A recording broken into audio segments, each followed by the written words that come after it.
Indoor plants can brighten up any room and make your home feel more peaceful and alive. But one of the most common problems indoor gardeners face is not giving their plants enough light. Plants need light to grow, produce energy, and stay healthy. When they don't receive enough light, they start showing certain warning signs. Today, we will talk about 3 clear signs that your indoor plant may need more light. The first sign is slow or weak growth.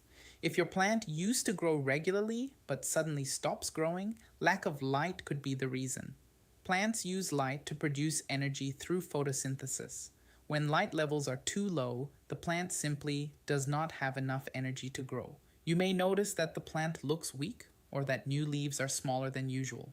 The second sign is long, stretched stems. This condition is often called leggy growth.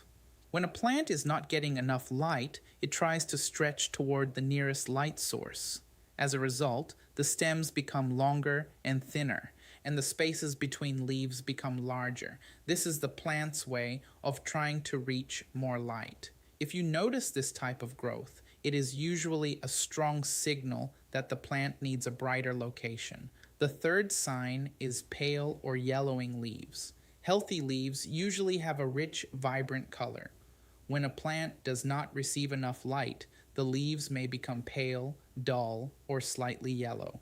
This happens because the plant cannot produce enough chlorophyll, the pigment that gives leaves their green color and helps capture light energy. If you notice any of these signs, the solution is often simple. Try moving your plant closer to a window where it can receive bright, indirect sunlight. Just be careful not to place sensitive plants in direct, intense sunlight if they are not used to it. Sometimes even moving a plant just a few feet closer to a light source can make a big difference. Indoor gardening is really about observing your plants and understanding what they need. When you learn to recognize these small signals, you can adjust the environment and help your plants thrive. Now, I'd like to ask you something. Which room in your home has the most indoor plants? Let me know in the comments, and let's share ideas to create healthier indoor gardens together.